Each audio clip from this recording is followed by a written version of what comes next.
I would say night, but I don't know where you're watching in this world. So it's Friday sometime somewhere in the world. And so therefore it is stories and songs for children. And tonight we are traveling north up the M6 past Carlisle on the M whatever it is once you cross the border, through Glasgow to the edge of a loch. And there we find the amazing Donald Nelson waiting to tell us stories. So can we have a big hand for Donald Nelson? Thank you, Jordan. Thank you very much. Now, Louis, hello. It's nice to see you and everyone else who's joined. As John said, my name's Donald Nelson and I live on the bonny banks of Loch Lomond, a beautiful place. And to start off, I'm going to give you a song. Now, this song is called, my guitar strap's caught. This song is about a man called Aching Drum. Now, some of you may know the song Aching Drum, but this one is slightly different. And it goes like this. There was a man lived in the moon, in the moon, in the moon. Was a man lived in the moon and his name was Aching Drum. And he played upon a ladle, a ladle, a ladle. Played upon a ladle and his name was Aching Drum. And his hair was made of spaghetti, spaghetti, spaghetti. His hair was made of spaghetti and his name was Aching Drum. And he played upon a ladle, a ladle, a ladle. Played upon a ladle and his name was Aching Drum. And his eyes were made of. Now what should his eyes be made of? Grapes. His eyes were made of grapes, grapes, grapes. Eyes were made of grapes and his name was Aching Drum.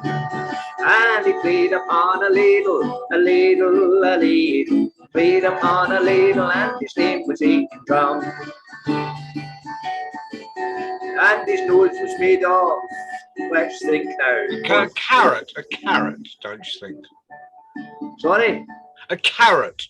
Good one, John. And his nose was made of a carrot, a carrot, a carrot. His nose was made of a carrot and his name was Aching Drum.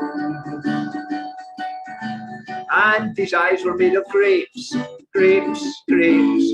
Eyes were made of grapes and his name was Aching Drum. And his hair was made of spaghetti, spaghetti, spaghetti. Hair was made of spaghetti and his name was Aching Drum. And he played upon a ladle, a ladle, a ladle. Played upon a ladle and his name was Aching Drum.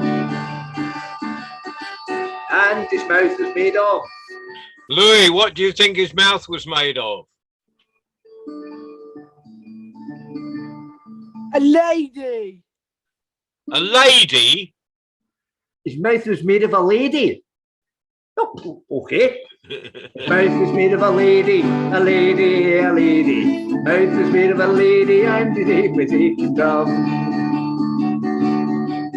And his nose was made of a carrot, a carrot, a carrot. Nose was made of a carrot and his name was Aching Drum. And his eyes were made of grapes, grapes, grapes. Eyes were made of grapes and his name was Aching Drum. And his hair was made of spaghetti, spaghetti, spaghetti. Hair was made of spaghetti and his name was Aching Drum. And he played upon a ladle, a ladle, a ladle. Played upon a ladle and his name was Aching Drum. Last one, his ears. Cauliflower. Sorry? Cauliflower. Cauliflowers. Oh, if it many a cauliflower ear. Well, I come from Glasgow, so.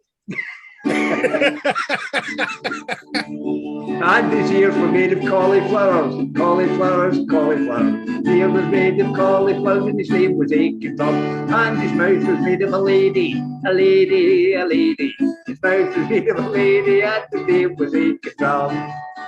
And his nose was made of a carrot, a carrot, a carrot. His nose was made of a carrot and his name was Aiken Drum. And his eyes were made of grapes, grapes, grapes. Eyes were made of grapes and his name was Aiken Drum. And his hair was made of spaghetti, spaghetti, spaghetti. His hair was made of spaghetti and his name was Aiken Drum. And he played upon a ladle, a ladle, a ladle. Played upon a ladle and his name, big operatic finish, was Aiken Drum.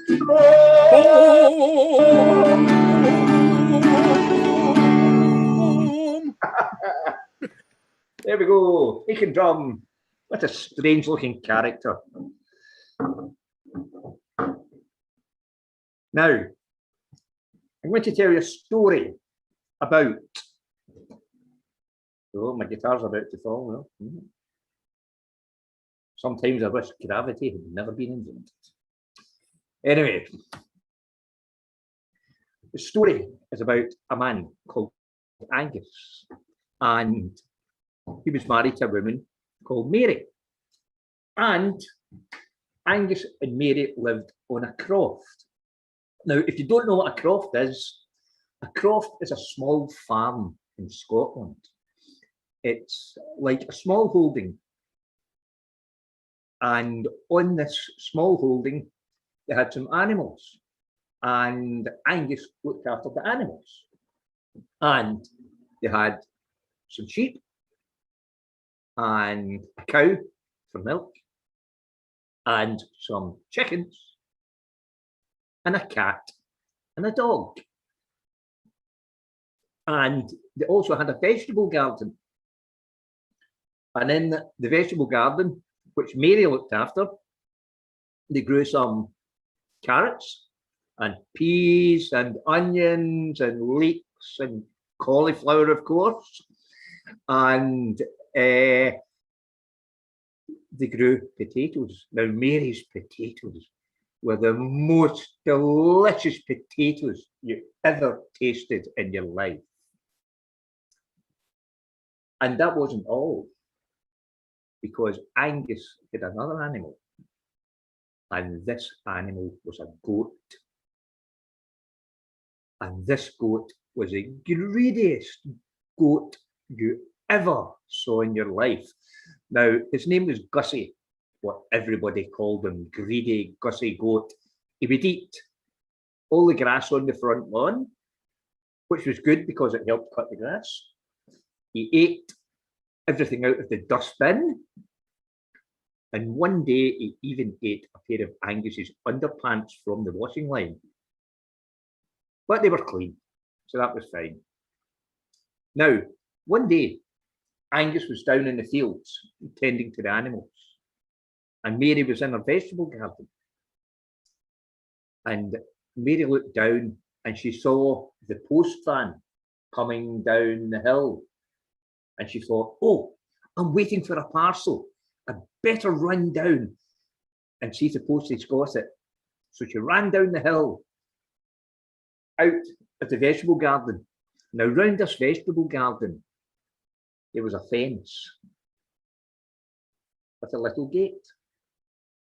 And that fence was there to keep greedy Gussie goat out. But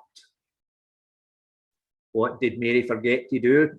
She was in such a rush to get her parcel, she forgot to close the gate.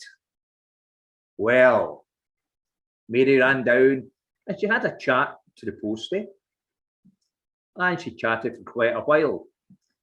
And meantime, greedy Gussie goat looked at the gate and he saw the gate was open. And he said, I've never seen that gate left open before. I wonder what it's like in there. So he wandered in through the open gate. and he saw the peas, and he tasted one of the peas. Oh, it was delicious. And then he dug up a carrot and he ate the carrot. Oh, and it was delicious.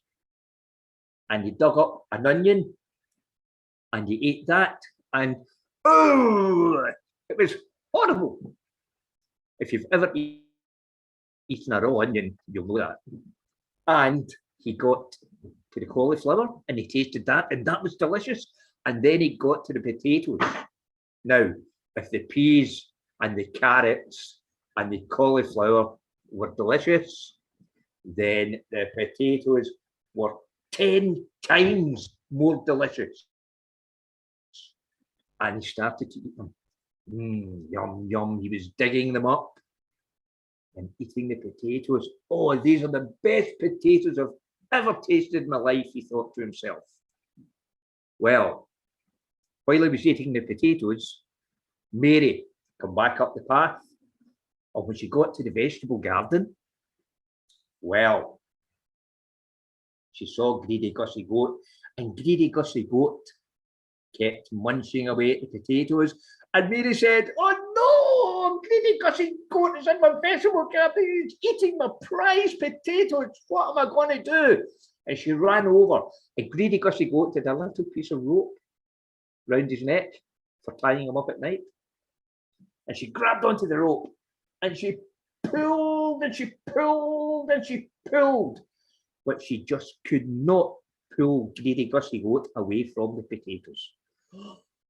"Oh, what am I going to do? I know." And she shouted on her husband, "Angus! Angus!" And Angus heard her from the fields, and he came running up. "What's wrong? What's wrong?"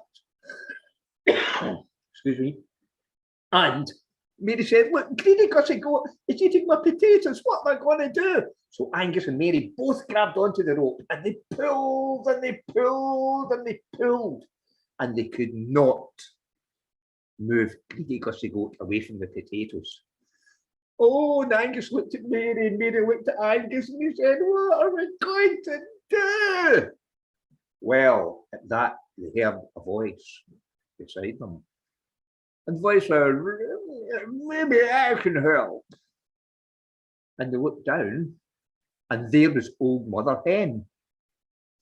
Well, Angus looked at Mary, and Mary looked at Angus, and then they looked at Old Mother Hen and said, "How can you help? We couldn't pull Greedy Gussie Goat out." And Old Mother Hen said, "Just watch." And she walked over to Greedy Gussie Goat and said, "No, Greedy Gussie Goat, you're a very, very naughty goat. Stop eating Mary's potatoes at once." Well, do you think Greedy Gussie Goat cared? He just took 2 steps back, and he took 2 steps forward, and he put his head down, and he butted Old Mother Hen so hard she flew in the air, and she landed on the roof of the cowshed. Well, Angus looked at Mary, and Mary looked at Angus, and they said, "What are we going to do now?" And Greedy Gussie Goat still kept eating the potatoes. And then they heard another voice beside them, and this voice said, "Well, maybe I can help." He looked down, and there was a cat. And Angus said, "Well, Mary couldn't help, I couldn't help, Old Mother Hen couldn't help. How could you help?" And the cat said, "Just watch." And he walked over and he said, "Greedy Gussie Goat, you stop eating Mary's potatoes, or I will scratch you." Well, do you think Greedy Gussie Goat cared? No. He took 2 steps back, and he took 2 steps forward and lowered his head and butted the cat so hard that the cat flew in the air so high, and he landed on the roof of the cowshed beside old Mother Hen. Well, Angus looked at Mary, and Mary looked at Angus, and they said, what are we going to do now? And then they heard another voice. And this voice said, maybe I can help. And Angus and Mary looked down, and there was the dog. And Angus said, well, Mary couldn't help, and I couldn't help, and old Mother Hen couldn't help, and the cat couldn't help. What can you do? And the dog said, just watch. And he walked over to Greedy Gussie Goat, who was still eating the potatoes, and said, Greedy Gussie Goat, if you don't stop eating Mary's potatoes, I'm going to bite you. Well, do you think Greedy Gussie Goat cared? He just took 2 steps back and 2 steps forward, lowered his head and butted the dog so hard that the dog landed in the roof of the cowshed beside the cat and old Mother Hen. Well, Angus looked at Mary and Mary looked at Angus, and they said, what are we going to do now? And then they heard another voice.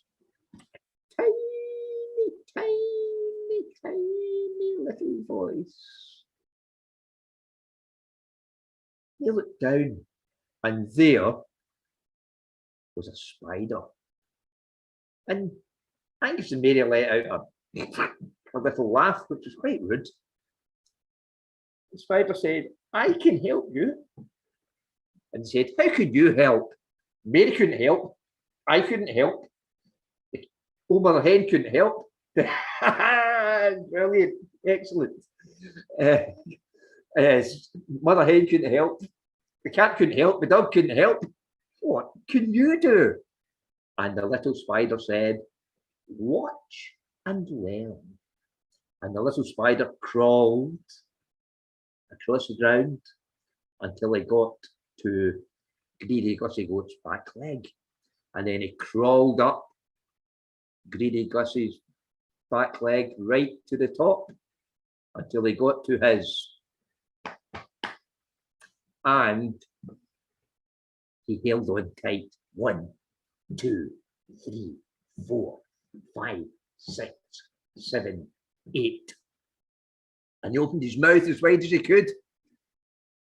And he bit Greedy Gussie Goat right on there. And Greedy Gussie Goat, and he jumped so high, guess where he landed? On the roof of the cowshed. Well, it took Angus and Mary all day to get old Mother Hen and the cat and the dog down from the roof of the cowshed.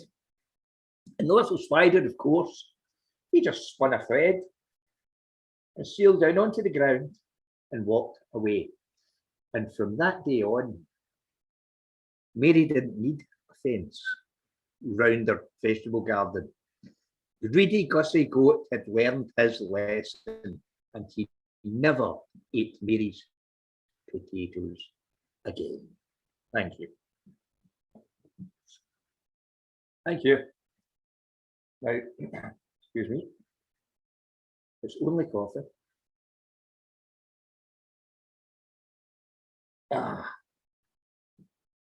Now, I have another story here. How we doing, Louis? You all right? Thumbs up. Brilliant, mate. Now, this story is about pirates. Do you like pirates, Louis? Yeah, pirates. Arr. I don't know why they always speak arr, because they came from all over the world. Oh, you've just got everything. Yeah. So anyway, this boy, his name was Percy Pike. This is from a story in a book by an author called Russell Punter, and it's called Percy and the Pirates. Living dangerously there. Percy and the Pirates. And Percy Pike lived in a little cottage by the sea with his mum and his dad and his little brother and his little sister. And they were very, very poor. They didn't have much money, and the dad couldn't work. He was ill. And mum, she wasn't doing too good either, but she had the other kids to look after, and they were hungry and they were cold because they had no wood for the fire, no coal for the fire. And Percy Pike one day said to himself, I'm going to do something. I'm going to do something to help feed my family. So what he did was, he went down to a bush and he cut a long, thin branch. And under the end of that branch, he tied a little piece of skin. Sorry, a little piece of skin, a little piece of string. And on the other end of the string, he tied a bent pin into a hook. And he took a worm and he put it onto the hook. And he got on his little boat and he rowed out into the middle of the bay. And when he got into the middle of the bay, he popped the worm on the hook into the water and he started to fish. Now, if anybody's ever been fishing, you don't just go out and go and there's a fish in the end of your hook. Sometimes you've got to wait a long, long time. And Percy did that. He waited a long, long time. So long, in fact, that he fell asleep. And he lay there in his little boat, still holding his fishing rod.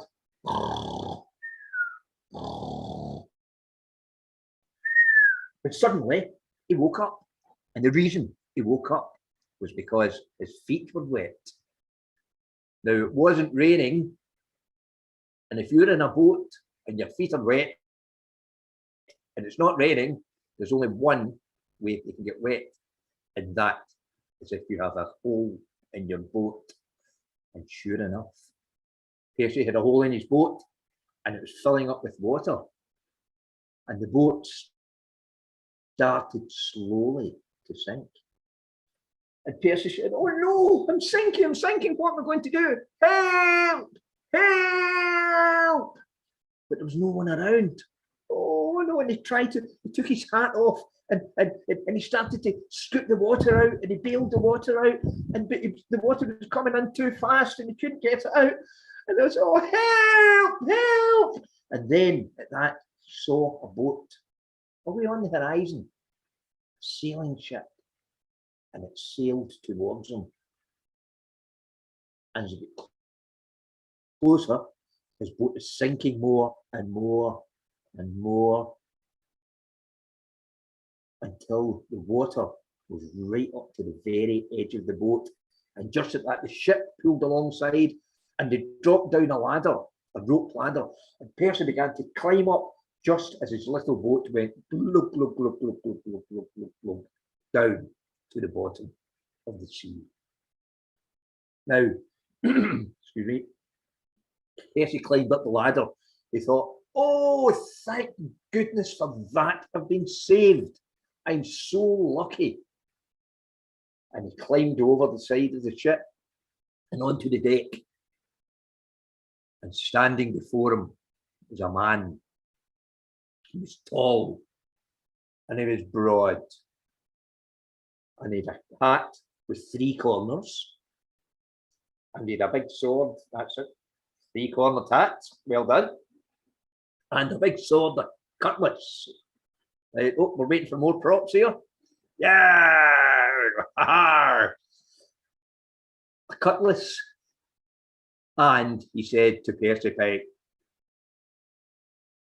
who are you? In a big, deep, scary voice. And Percy Pike said, my name is Percy Pike. And the man said, Percy Pike? That's a funny name. And he said, no, no, it's Percy Pike. Well, the man said, Percy Pike, my name is Captain Crook. And Percy said, Captain Hook? He said, no, no, I'm Captain Crook. Captain Hook's my brother, and I am much fiercer than him. And Percy said, okay. He was very scared. And the captain said, now you have a choice. You can either join my crew and become a pirate, or I'll feed you to the sharks. Well, Percy didn't want to be a pirate, but he certainly didn't want to be a shark's dinner. So Percy said, okay, I'll join your crew. Well, the captain said, okay, crew, and he blew a whistle, and all the crew ran up and stood at attention. And he said, now, Percy Pike, this here is Nasty Nick, the nastiest pirate ever. And this here is Smelly Sam, the smelliest pirate ever. And this here is Daft Dave. Oh, he's such a silly, silly man. Anyway, you will join the crew, but just at that, Nasty Nick shouted, ship ahoy! And if you've ever been to sea, you'll know what that means. There's a ship coming. And the captain said, right, Nasty Nick, you'll pull beside this ship and you jump aboard, chase all the crew, lock them in the hold, and bring back what treasure you can find. Well, that's what they did. Nasty Nick jumped aboard, locked the crew in the hold, and he brought back a bag of 5 diamonds. Oh, diamonds, diamonds, I love diamonds, said the captain. Go and put them in the treasure chest in my cabin. Well, that's what Nasty Nick did. He put the 5 diamonds in the treasure chest. What did he? Because when the captain looked that night, there were only 4 diamonds. So he went to search Nasty Nick's cabin, and he found 1 diamond under Nasty Nick's pillow. Nasty Nick, come here. And Nasty Nick said, aye, aye, sir. He said, you have stolen one of my diamonds, which was a bit of a cheat because he'd stolen them already. You stole one of my diamonds. Now, I don't like people stealing from me, and you in the morning will walk the plank. And Nasty Nick said, I was taking them to your cabin and I tripped, and one of the diamonds must have fell out and bounced on the floor and went under my pillow. Don't give me your nonsense, said the captain. In the morning you will walk the plank. And that's what happened. Next morning, Nasty Nick walked the plank and he fell into the sea. And he was eaten by the sharks. Well, that sorted him out, said the captain. But then Smelly Sam shouted, ship ahoy! And there was another ship coming. Well, said the captain, Smelly Sam, when we pull alongside that ship, you jump aboard, chase all the crew, lock them in the hold, and bring back what treasure you can find. Well, that's what they did. Smelly Sam jumped aboard and he chased all the crew. But he didn't even need his sword. He was so smelly that all the crew ran away from him anyway and hid in the hold. And Smelly Sam locked the door and he looked around and he found a bag with 5 gold coins. Well, they took them back to the captain, and the captain said, oh, I love gold coins. Not as much as diamonds, but I still love gold coins. Go and put them in the treasure chest in my cabin. And that's, excuse me, that is what Smelly Sam did. Except did he? Because that night, you've got everything. That night, the captain looked in Smelly Sam's wellies. And in one of his wellies, yes, I know, he had to wear a mask. In one of his wellies, there was a gold coin. And the captain said, Smelly Sam, come here. Aye, aye, captain. You have stolen one of my gold coins. And in the morning, you shall walk the plank. Well, Smelly Sam said, but Captain, I didn't mean it. I was carrying your gold coins to your cabin, and there must be a hole in the bag, and one of the coins is falling out and going down my welly. The captain said, don't give me that rubbish, nonsense. You will walk the plank in the morning. And that is what happened. Smelly Sam walked the plank and he fell into the water. And he was eaten by the sharks. Well, just as that happened, Daft Davy said, ship ahoy! And there was a ship coming towards him. Well, said the captain, when this ship comes alongside, you, Daft Davy, jump aboard, chase all the crew, lock them in the hold, and bring back any treasure you can find. Well, that's what Daft Davy did. Jumped ashore, locked the crew in the hold, and he brought back a bag of 5 silver coins. And the captain said, oh, a silver coins. I love silver coins. Not as much as I love gold coins, and not as much as I love diamonds, but I love silver coins. Go and put them in the treasure chest in my cabin. Well, you would have thought the captain would have learned it now, because that night when the captain looked in Daft Davy's locker, there was 1 silver coin and only 4 silver coins in the treasure chest. Daft Davy, come here. Yes, captain. Aye, aye. You have stolen one of my silver coins, and in the morning you will walk the plank. Well, Daft Davy said, but captain, I didn't mean it. It must have fallen out the bag and got caught in my sleeve, and then could have been in the locker later on. It's fallen out, and the captain said, stuff and nonsense, rubbish. You will walk the plank in the morning, and that's what happened. Daft Davy walked the plank in the morning, and he fell into the sea. And he was eaten by the sharks. Well, said the captain to Percy Pike, it's you and me. And Percy Pike said to the captain, Captain, ship ahoy.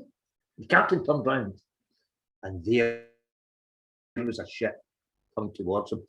And the captain said, right, Percy Pike, what we are going to do is both of us will jump ashore.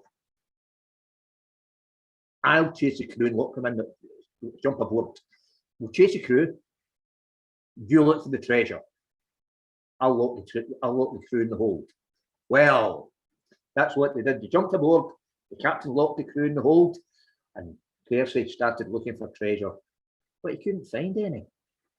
All he could find in a room was a lot of old maps, or charts, as they call them, if it's maps of the sea. And on one of these maps, there was an island, and that island was called Skull Island. Now, Percy thought for a moment, and then he had an idea. He took a pencil, and from the coast of Skull Island, he drew a line round the rocks, over the river, through the woods, and then he put an X on the map. X marks the spot. And then he wrote on the map, from the last tree in the woods, 10 paces. And he rolled it up and he took it to the captain. And he said, Captain, I couldn't find any treasure. I just found this old map. And the captain looked at it and he went, ah, a treasure map. And it's Skull Island. I know where that is. And the captain set sail for Skull Island. And when they got to Skull Island, they jumped ashore. And Percy had a spade in his hand. And the captain said to him, give me that spade. I'm going to find the treasure. I've had enough treasure stolen from me. And now I'll dig for the treasure and I'll have it all for myself. Well, Percy Pike says, okay. So they followed the map, round the rocks, over the river, through the woods, until they got to the last tree in the woods. And then they counted 1, 2, 3, 4, 5, 6, 7, 8, 9, 10. Aha! I found it. And the captain started to dig. And he was digging and digging and digging and digging until it got to maybe up to the captain's waist. And he said, there's no treasure here, Percy Pike. And Percy said, well, you better keep digging then. And the captain dug and dug and dug and dug until the hole was the height of the captain. And he said, Percy, there's no treasure here. And Percy said, well, Captain, you know, you pirates like to bury your treasure really, really deep. So keep digging. And he dug and he dug and he dug and he dug until the hole was 5 times as deep as the captain was tall. And he said, there's still no treasure, Percy Pike. And Percy Pike said, that's because there is none. I've tricked you. And Percy Pike stepped away. And the captain said, get me out, get me out. And Percy Pike said, no, you're a terrible, terrible man. I'm not letting you out. And Percy went away back to the ship and he sailed the ship back home. And when he got to the harbour, the 3 ships that the pirates had taken the diamonds and the gold and the silver from were in the harbour. And Percy, being a good boy, took the diamonds back and the gold back and the silver back to all the ships. And every captain of these ships gave him a reward. And Percy Pike wasn't poor anymore. He was rich. And his family were never hungry again. And they didn't have to live in the tiny old rundown cottage by the sea. They bought a lovely house.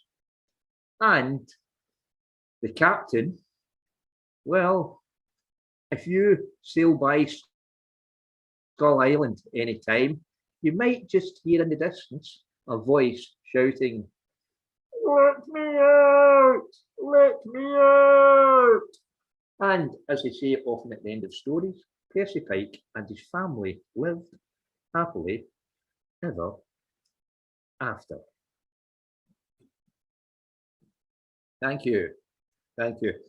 Now, just excuse me.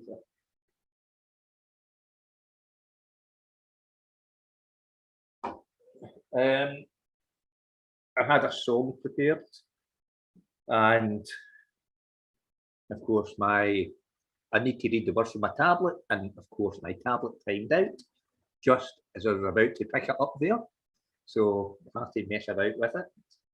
And but before this comes up, which could be any time this week, I would like to thank John Rowe.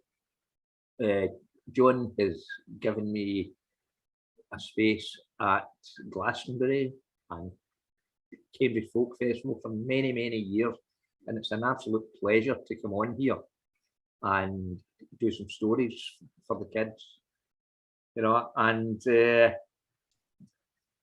I say, this tablet takes ages. I'm kind of lost for words. I'm never lost for words. It's just, I was just about to pick this up. Oh, here we go. Here we go. I've had trouble. This is a new computer I've got, and I've never been on Zoom with it before, so I was in a panic, and I had to phone John, and where are we? Yeah, it's coming up soon.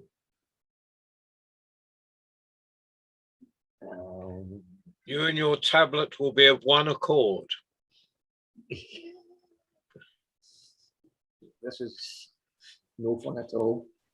The tablet be with you. I know. Oh, it's gonna happen. Oh, there we go. Now, this song I'm going to sing is a song I loved when I was a kid, and it was in the charts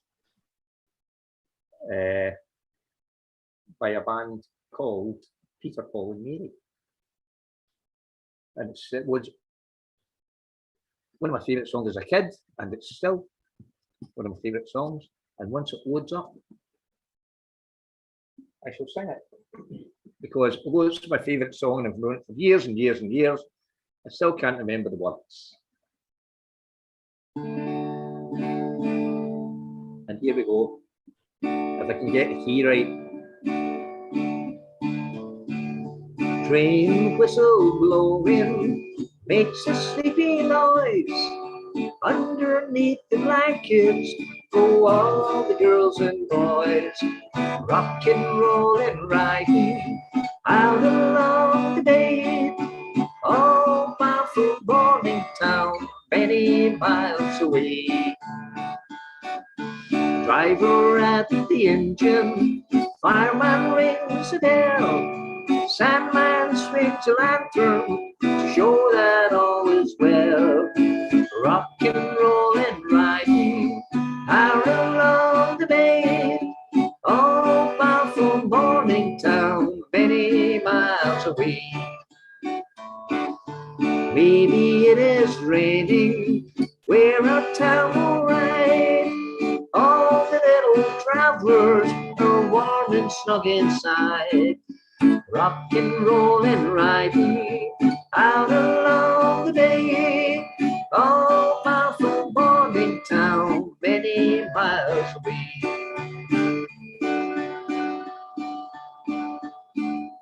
Somewhere there is sunshine, somewhere there is day, somewhere there is Morningtown, many miles away. Rock and roll and riding out along the bay, oh, but from Morningtown, many miles away.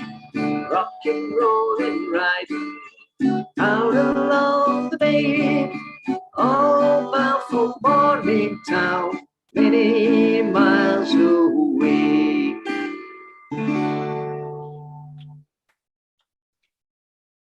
Thank you. Donald, that was amazing. Thank you very much. Top notch. Louis, we're going to have Donald back. Oh, yes, please. Would you like me to come back, Lee? Pardon? Should we have Would you Donald like back some other week? Yeah. Okay, well, that's my booker there.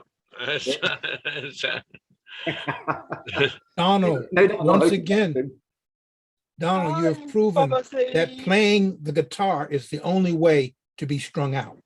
Oh, no. Hello, Baba C. Hey, Louis. Don't hop on about it, obviously. Right, okay. Now, for Donald's purposes, who hasn't been on Zoom recently, I've got to mention how much the world you're seeing here. Babasee's in Washington, D.C. Susan is in South Africa. Louis is up in the Fens somewhere near Peterborough. Mike's down near Reading. Ali's in Marrakesh. So you are, in fact, spanning the world tonight. And we don't know who's out there listening without coming in the live room. So once again, thank you very much, Donald. You have been magnificent. Thank you to everybody who joined. Thank you. And And we have coming up for next Friday, we have Babasi with Baden Prince. So that's going to be a really great Friday. Tomorrow at 10 o'clock in the morning UK time, which is the middle of the night for Babasi. I don't know what it is for Susan. 5 a.m. And but I put on a 10 o'clock in the morning one, UK time, so the Australian and Asian storytellers can join us. So we'll hopefully have stories from Singapore, Korea, all over India, a little bit from Australia, if life is magnificent. Sunday we are any donations from tomorrow's go to the festival fund, and on Sunday we have our Rock the Casbah, which is the festival fundraiser. There's going to be about 5 or 6 storytellers on that. That's run by Gary Cordingley, and of course that's 6 o'clock in the evening UK time. And naturally, on Tuesday, probably the most important day of the week, we have our young international storytellers, 18 years old and under. And this next week, they are celebrating the International Day of Peace.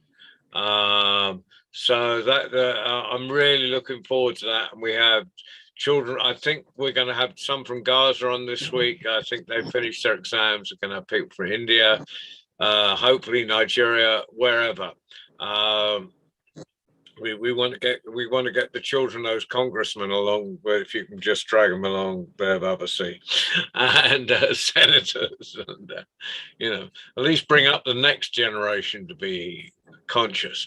But for right now, thank you very much. And thank you, Donald. Thank you for slaying the Zoom dragon and joining us. And we will bring you back for more children's stories because Louis says I've got to. Thank you, Louis. Okay, and thank you, Ali, for driving the magic carpet. Thank you, my friends. Thank you, John. Thank you. Bye-bye. See you at a ridiculous time of day tomorrow. Bye-bye. Yes. It was a wonder to meet you, Donald. Thank you. Thank you. Thank you. Thank you. Louis, as always, enjoy your fantastic Friday. And Mike, all those puppets, me think you might have too much free time on your hands, but I ain't